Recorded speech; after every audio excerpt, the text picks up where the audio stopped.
నమస్కారం city news కి స్వాగతం. జీజీహెచ్ లో డాక్టర్ కిరణ్ కుమార్ ఆధ్వర్యంలో 10 లక్షల రూపాయల విలువైన అరుదైన ఆపరేషన్ ను ఎన్టీఆర్ వైద్య సేవ కింద ఉచితంగా నిర్వహించి రోగి ప్రాణం కాపాడారు. జీజీహెచ్ లో జరిగిన మీడియా సమావేశంలో superintendent doctor Ramana SSV doctor Kiran Kumar మాట్లాడారు. ఒంగోలుకు చెందిన ప్రసాద్ అనే పేషెంట్ తీవ్రమైన కడుపు నొప్పితో గత 2 నెలలుగా ఇబ్బంది పడుతూ కామెర్లు తీవ్రమైన చలి జ్వరంతో జీజీహెచ్ కు రావడం జరిగిందని వెల్లడించారు. వెంటనే పేషెంట్ ను అడ్మిట్ చేసుకుని వైద్య పరీక్షలు నిర్వహించగా లివర్ లో నీటి బుడ్డ ఉన్నట్లుగా గుర్తించామని అన్నారు. ఈ వ్యాధి కుక్కల వలన, కలుషితమైన నీరు తాగడం వలన లేదా సరిగా ఉడికించిన మాంసం తినడం వలన వస్తుందని అన్నారు. ఇది చాలా ప్రమాదకరమైన వ్యాధి అని చెప్పారు. డాక్టర్ కిరణ్ కుమార్ వైద్య బృందం ఎంతో చాకచక్యంగా ఈ ఆపరేషన్ చేసి రోగికి ప్రాణదానం చేసినందుకు వైద్య బృందాన్ని సూపరింటెండెంట్ డాక్టర్ రమణ ఎస్ఎస్వి అభినందించారు. ఈ కార్యక్రమంలో డాక్టర్లు నాగ సంతోష్, సాదిక్ బాషా, వేణుగోపాల్, మేఘన, అవిన్ తదితరులు పాల్గొన్నారు. కుక్కల నుంచి వచ్చే సంక్రమించే హైడ్రాటిక్ సిస్ట్ అనే సిస్ట్ లివర్లో పెద్దగా ఒక దాదాపు 20 సెంటీమీటర్ల సిస్ట్ ఫామ్ అయి ఉంది. అది బిలియరీ డక్ట్లోకి పగిలిపోయి ఇతనికి కొలాంజైటిస్ వచ్చి తీవ్రమైన జబ్బుతో తీవ్రమైన ప్రాణగండంతో ఇక్కడ రావడం జరిగింది. దాన్ని వెంటనే మనం జ్వరం తగ్గడానికి కొన్ని మందులు వాడి రక్తం పెట్టేసి మెడికల్ డాక్టర్లకి మత్తు డాక్టర్ గారు చూపించడం జరిగింది. అలానే మెడికల్ గ్యాస్ట్రెంటరాలజీ డాక్టర్లు చూసి ఇది ఎండోస్కోప్ ద్వారా చేయడం కష్టం కాబట్టి మీరు ఓపెన్ ఆపరేషన్ చేయమని వాళ్ళు కూడా సలహా ఇవ్వడం జరిగింది. ఆ సలహా మేరకు మేము ఓపెన్ ఆపరేషన్ తీసుకొని పూర్తి మత్తు ఇచ్చేసి దాదాపు 3-4 గంటలు శ్రమించి ఈ కామన్ బైల్ డక్ట్లో ఉన్న పిల్ల సిస్టులు అంటే డాటర్ సిస్టులు అంటారు అవన్నీ కూడా తొలగించి బయట చేస్తే ఎంతో ఖర్చు అయ్యే ఒక గొప్ప ఆపరేషన్ విజయవంతం చేశారు. జనరల్ సర్జరీ డిపార్ట్మెంట్లో ఉన్న డాక్టర్ కిరణ్ కుమార్ గారు, వారి బృందము, వారికి ఈ సందర్భంగా నా శుభాభినందనలు. మన సర్జరీ డిపార్ట్మెంట్లో దాని వర్కప్ అంతా చేసి ఇది లివర్లో ఒక హైడ్రాటిక్ సిస్ట్గా గుర్తించారు. ఇది ఈ రోజుల్లో కూడా వస్తుంది అంటే మనకి పర్సనల్ క్లెన్లీనెస్ అట్లాగే పరిశుభ్రత లేకపోవడం వల్ల యూజువల్గా ఈ హైడ్రాటిక్ సిస్ట్ అనేది జోనోసిస్ అంటే జంతువుల్లోంచి మనిషికి వచ్చే ఒక అరుదైన జబ్బు ఇది. అంటే పాత రోజులు ఎక్కువ వచ్చేది, ఇప్పుడు క్లెన్లీనెస్ పెరగటం వల్ల మనకి దీని గురించి అవగాహన పెరగటం వల్ల కొంచెం తక్కువే వస్తుంది. జీజీహెచ్ లో రానున్న కోవిడ్ ని దృష్టిలో పెట్టుకుని ప్రత్యేకంగా కోవిడ్ వార్డ్ ను ప్రారంభించామని సూపరింటెండెంట్ డాక్టర్ రమణ ఎస్ఎస్వి తెలిపారు. ప్రస్తుతం దేశంలో పలు రాష్ట్రాల్లో కోవిడ్ కేసులు నమోదవుతున్నాయని GGH superintendent doctor Ramana SSV తెలిపారు. గత అనుభవాలను దృష్టిలో పెట్టుకుని ముందస్తు జాగ్రత్తలు తీసుకుంటున్నామని వెల్లడించారు. ప్రతి ఒక్కరూ మాస్కులు ధరించి సమదూరం పాటించాలని సూచించారు. జలుబు, జ్వరం వచ్చినా వారు జీజీహెచ్ లో పరీక్షలు చేయించుకోవాలని కోరారు. కోవిడ్ ని ఎదుర్కోవడం కోసం ఆక్సిజన్ నిల్వలతో సహా అన్ని రకాలుగా సిద్దంగా ఉన్నామని, ప్రజలెవరూ భయపడవద్దని సూపరింటెండెంట్ డాక్టర్ రమణ ఎస్ఎస్వి తెలిపారు. అలాగే మన ఆంధ్రప్రదేశ్లో కూడా వైజాగ్లో మొదలయ్యి మనకి ఇక్కడ గుంటూరు జిల్లాలో కూడా నమోదయ్యాయి. అయితే గవర్నమెంట్ జనరల్ హాస్పిటల్లో ఇంతవరకు ఒక కేసు కూడా నమోదు కాలేదు. అదొక శుభ పరిణామమేను. నిన్న మొన్న కూడా మేము టెస్టులు కూడా చేశాము, ర్యాపిడ్ టెస్ట్ చేశాము, ఆర్టీపీసీఆర్ చేశాము. అయితే నెగిటివ్ వచ్చాయి. వాళ్ళకైతే కామన్ కోల్డ్ అలాంటి సిమ్టమ్స్ ఉన్నాయి, కోవిడ్ ఏమో అని ఒక అనుమానంతో టెస్టులు చేస్తే నెగిటివ్ వచ్చాయి. అయితే మనకి మన ఆరోగ్య శాఖ మంత్రివర్యులైన శ్రీ సత్యకుమార్ యాదవ్ గారి ఆదేశాల మేరకు మా డిఎంఈ గారు అట్లాగే ఇక్కడ కలెక్టర్ గారి ఆదేశాల మేరకు మేము కోవిడ్ ప్రిపేర్నెస్ కోసము ఒక కోవిడ్ వార్డు కూడా రెడీ చేసి ఉంచాము. కోవిడ్ ఓపీ ఆల్రెడీ మొదలుపెట్టాము. అట్లాగే ప్రజలందరూ కూడా మా విజ్ఞప్తి, ఎస్పెషల్లీ గవర్నమెంట్ జనరల్ హాస్పిటల్కి వచ్చేవాళ్ళు కూడా రద్దీ ఓపీలో కానీ, రద్దీ క్యాజువాలిటీలో కానీ, రద్దీగా ఉండే ల్యాబ్ టెస్టుల దగ్గర, ఫార్మసీ దగ్గర కానీ అందరూ మాస్క్ పెట్టుకొని ఉండాలి. ఈ లోపలికి వచ్చినప్పుడు మాస్క్ ధరించే ఉండటం మంచిది. అండర్ 16 విభాగంలో బాలురు మరియు బాలికల కోసం 3 రోజులు Guntur open tennis tournament BR stadium synthetic tennis కోర్టులలో ప్రారంభమైంది. ఈ టోర్నమెంట్ లో 36 మందికి పైగా క్రీడాకారులు పాల్గొన్నారు. టోర్నమెంట్ ను ఏసీపీ డైరెక్టర్ ఆర్ జయలక్ష్మి ప్రారంభించి అనంతరం మాట్లాడుతూ వర్ధమాన క్రీడాకారులు టోర్నమెంట్ లో తమ నైపుణ్యాలను పరీక్షించుకోవడానికి గొప్ప అవకాశం లభిస్తుందని, టోర్నమెంట్ ను స్పాన్సర్ చేసినందుకు సీనియర్ టెన్నిస్ ఆటగారు ఎస్ రామకృష్ణను అభినందించారు. భారతదేశంలో బాల్యంలో ఊబకాయం పెరుగుతుందని పేర్కొంటూ తల్లిదండ్రులు పిల్లలను క్రీడలు ఆడడానికి ప్రోత్సహించాలని మరియు మొబైల్ ఫోన్లు మరియు గ్యాజెట్లను దూరంగా ఉంచాలని ఆమె తెలిపారు.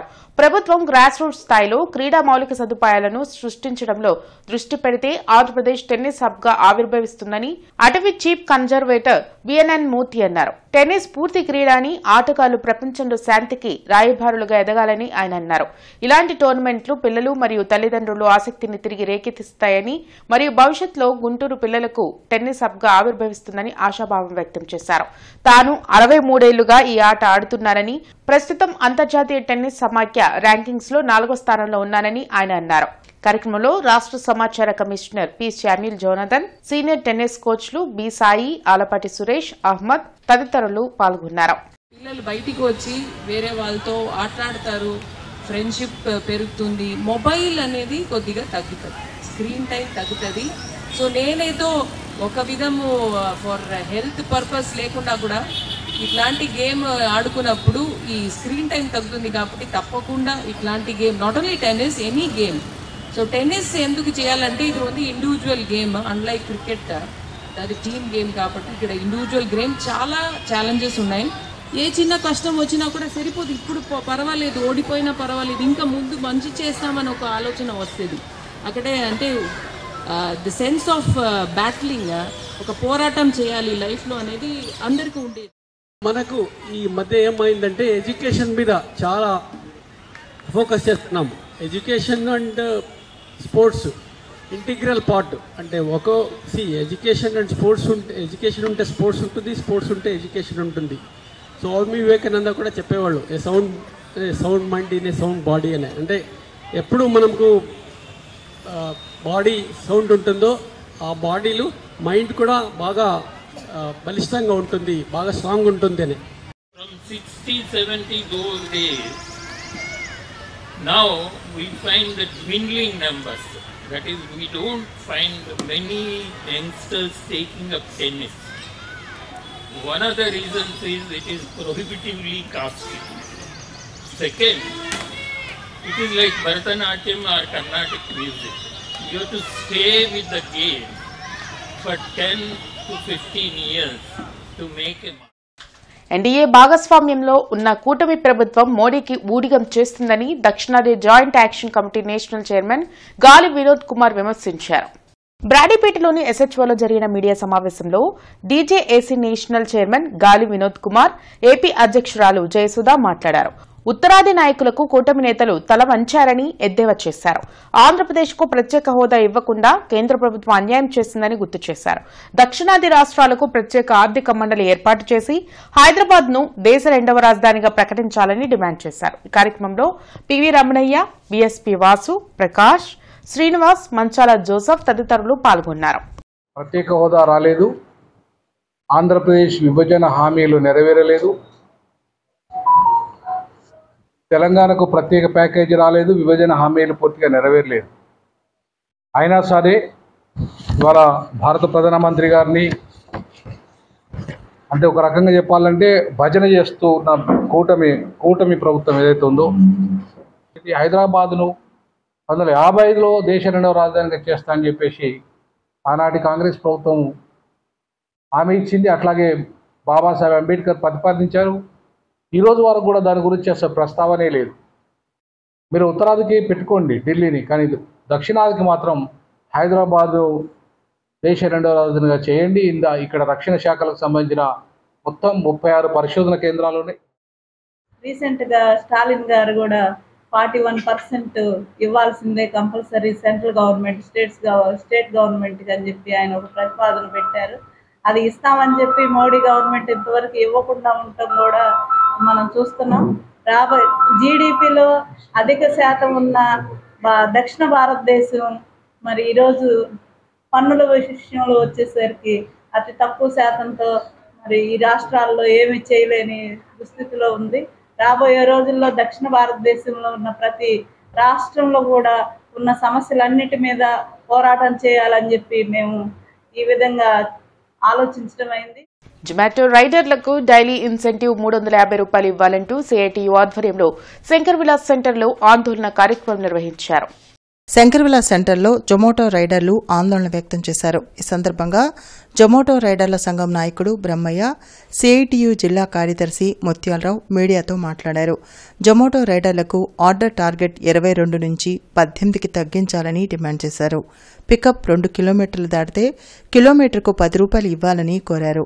న్యాయమైన సమస్యల పరిష్కారానికి స్ట్రైక్ చేస్తే విజయవాడ నుంచి జొమాటో ప్రతినిధులు వచ్చి ఐడీలు బ్లాక్ చేసి అక్రమ కేసులు బనాయించారని ఆందోళన వ్యక్తం చేశారు. వెంటనే జొమాటో రైడర్ల న్యాయమైన కోరికలు పరిష్కరించి వారిపై పెట్టిన అక్రమ కేసులు ఎత్తివేయాలని, లేకుంటే సిఐటియు ఆధ్వర్యంలో రాష్ట్ర వ్యాప్తంగా ఆందోళన చేస్తామని హెచ్చరించారు.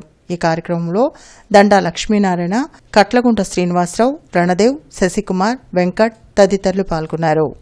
గత సంవత్సర కాలం నుంచి మేము మాకు పేఅవుట్ పెంచమని చెప్పేసి, అదేవిధంగా రెస్టారెంట్లో వెయిటింగ్ ఛార్జీలకు సంబంధించి సమస్యలను పరిష్కరించాలని, అలాగే ఏదైతే రెస్టారెంట్లు దూరంగా ఉన్నాయో ఆ దూరం వాటికి కూడా ఆర్డర్లు తీసుకునేదానికి కూడా మాకు పేఅవుట్ పెంచమని చెప్పేసి, ఇంకా మిగతా ఉన్నటువంటి సమస్యల మీద మేము గత సంవత్సరం నుంచి మాకున్నటువంటి సమస్యల మీద జొమాటో కంపెనీని అడుగుతూ ఉన్నాం.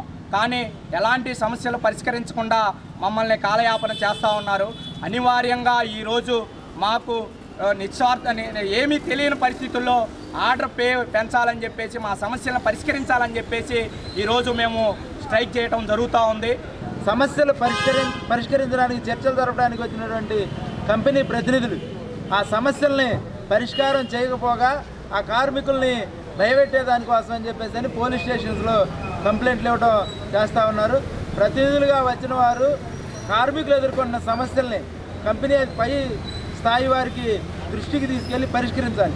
దానికి భిన్నంగా వ్యవహరిస్తూ వారిని భయభ్రాంతులకు గురి చేయటం అనేది హేయమైన చర్య. వెంటనే వారి సమస్యల పరిష్కారం చేయాలి.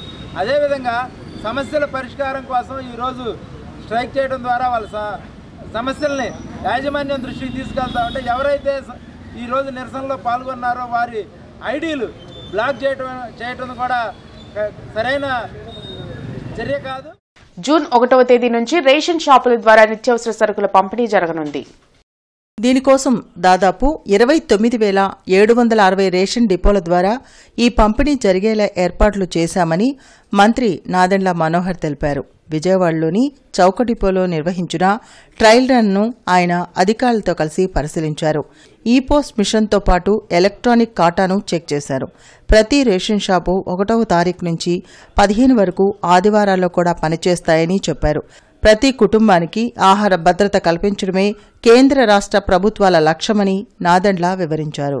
కూటమి ప్రభుత్వం వచ్చిన తర్వాత చాలా లోతుగా అధ్యయనం చేసి ప్రజలకి ఎక్కువగా ఉపయోగపడే విధంగా ప్రతి నెల సరుకులు అందుకోవడానికి పనులు మానేసుకుని వ్యాన్ ఎప్పుడు వస్తుందో అనే ఎదురు చూడకుండా ఎప్పుడు కూడా వీళ్ళకి అందుబాటులో ఉండేటట్టు ఈ షాపులన్నీ కూడా తెరిచే విధంగా ఒక అద్భుతమైన కార్యక్రమం కేంద్ర ప్రభుత్వంతో రాష్ట్ర ప్రభుత్వం కలిసి చేస్తుంది.